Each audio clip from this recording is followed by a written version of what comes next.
Dito kami ngayon sa Welcome to Lama Island. Here, very great. Mga beses ko na napunta dito. At we are all excited na makabalik doon at mag-hiking on a glacier since statutory holiday naman. Maganda talaga doon. Pero meron kasi akong hindi pa napuntahan doon. Ayan na, galing na kami sa ferry. Then, mag-umpisa na kaming maglakad papunta sa village. Diyan. So, pwede tayong mag-rent ng bike dito guys kasi sa island na to walang ibang transportation maliban lang sa bike at maglakad ng mga tao dyan. Walang motorcycle, walang cars. Kaya hindi sila aksayado sa gasolinan.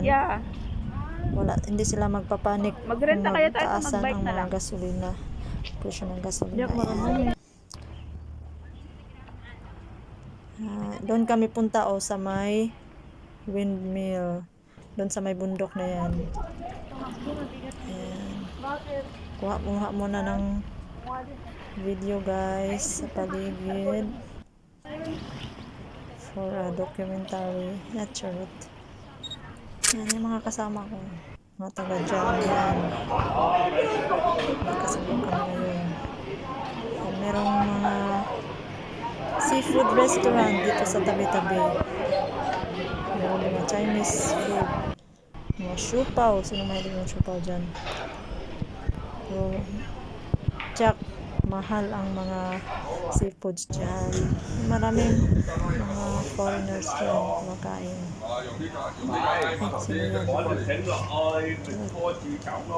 Naglalakad na kami papunta doon. Pasok sa pasukan kung saan doon kami sa ayan, maraming silang pamunta guys. Mga laruan naman kasi mga bata. Marami kasi mga family dito na nag market nila. Ayan. Medyo mahaba-haba rin ang ating lakarin guys. Kaya wag kayong mapagod sa kakapanood. Kasi kami ay okay lang naman ang pagod. Sulit din naman. Yan, mga refreshment. Mga souvenirs items. Yan. Pero actually guys, mura lang daw mga bilihin dito. Unexpected. Sabi nila mahal pag dito kasi malayo nga sa city. Pero mura lang din pala. Mura lang compared sa city. That's what I mean. Pero hindi naman kami bumili doon. Guys, for your eyes only. Ito guys, mga yung mahilig sa mga bato-bato sa dagat. Mga sinaunang Mga figurines, mga vases, mga kahit ano, yung mahilig mag-collect. Welcome to Shapo. Dito kami sa Shapo New Village. Parang nasa probinsya lang guys. Kung sino mahilig o gusto tumira ng probinsya.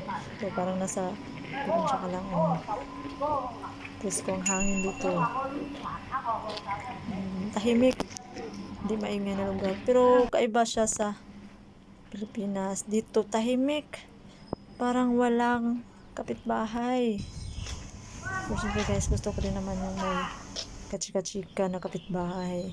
Ay, marites pala yun. Hindi, ibig sabihin is yung mga friends mo ng kapitbahay. Pag may kainan doon, kainan dyan, imbitado. Dito, wala talaga.